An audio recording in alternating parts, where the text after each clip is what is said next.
இது என்னோடய third vote. So இதில் நான் செலக்ட் பண்ணுற கேண்டிடேட் எல்லாமே வந்து நான் பார்த்து ரீசர்ச் பண்ணி அது I mean just because of like இன்ஸ்டாகிராமில் வந்து நிறைய பேர் வந்து ரீல்ஸ் பண்ணுறாங்க, அதனால இல்லை மட்டும் இல்லாமல் நான் கொஞ்சம் இதை பார்த்துட்டு தான் நான் ஓட் போடுறேன். அண்ட் இதோட இம்பார்ட்டன்ஸ் என்னென்னா லைக் கண்டிப்பாக எல்லோரும் ஓட் போட்டு தான் ஆகணும்.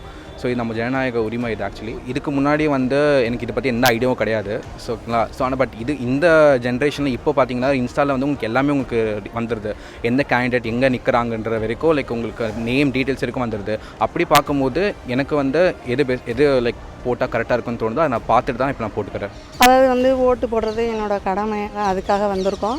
அவங்க பண்ணின சில நல்லதெல்லாம் இருக்குது, நல்ல கேண்டிடேட்டு.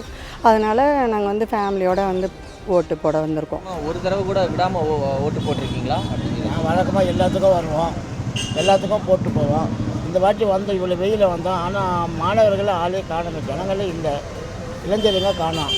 எங்கே போய்க்கிறாங்க தெரியல. இது வரைக்கும் பார்த்துக்கிறேன், ஆனால் காலியாக தான் போயின்னு இருக்குது, எந்த டிஸ்டர்பன்ஸும் இல்லை. அழகாக போட்டு தான் வந்தோம். என்னென்ன வசதிகள்லாம் உள்ள செஞ்சு கொடுத்துருக்காங்க? வசதினா எப்போது மாதிரி இருக்கிற மாதிரி தான், வழக்கமாக என்ன பண்ணுறாங்களோ அதே தான். அது மாதிரி கவர்மெண்ட் ஸ்டாஃபுங்க பண்ணிக்கிறாங்க, எந்த ப்ராப்ளம் அமைதியாக போகுது. ஒன்றும் இல்லை ஃபோன் அலோடு இல்லை அப்படின்னு சொன்னாங்களா? அதே தான் வாங்கி டோக்கன் மாதிரி கொடுத்தாங்களா? இல்லை ஃபோன் யாரால பையில் வெளியே கொடுத்து வச்சுக்கிறோம், உள்ளே யாரும் வச்சுக்கல ஃபோனு. இப்போ எந்த ஃபோன் வந்து பையில் கொடுத்துட்டு வெளியே கொடுத்துட்டு போனோம். ஆனால் இளைஞருங்க தான் நிறைய பேர் காணும், வரையில. அவங்கள ஓட்டு கொடுத்தாங்களா இல்லைன்னு தெரியல. 93லேருந்து இந்த இது வரைக்கும் போட்டுருக்கேன். ஏன்னா அதுக்கு முன்னாடிலாம் சேலம் மேட்டூரில் அதுக்கு முன்னாடி போட்டுருந்தேன் நான். அங்கே இந்த இங்கே வந்து கொஞ்சம் ஒரு மாதிரியாக இருக்குது. இப்போ இந்த ஸ்கூலில் பார்க்கும்போது பார்த்தாக்கா நல்லா ஃப்ளோரிங்லாம் போட்டு நல்லா இருக்குது. வண்டி டூ வீலர் கொடுத்துருவேன், அது என்ன அது மாதிரி போன ட்ரிப் காரை உள்ளே விட்டாங்க, இந்த கார் உள்ளே விடலை, அவ்வளோதான் வித்தியாசம். எல்லாமே அரேஞ்ச்மெண்ட்ஸ் எல்லாம் பெஸ்ட்டு. மூத்த குடிமக்களுக்கு வந்து தபால் ஓட்டு அப்படிங்கிற ஒரு ஆப்ஷன் இருக்குது. அது இருந்தது. லிஸ்ட்டு கொடுக்கும்போது வந்து சொன்னாங்க என்கிட்ட, எல்லாம் போயிட்டு வந்துடலாமே, ஊருக்கு போயிட்டு திருநெல்வேலி போயிட்டு வந்துடலாமே அப்படின்னு. சரி வந்து பார்த்தா அதுக்குள்ளே முடி போயிட்டாங்க. அதர்வைஸ் வீட்டிலே உட்காந்துருப்பேன், நான் கொடுத்துருப்பேன், அப்பயே கொடுத்துருப்பேன்.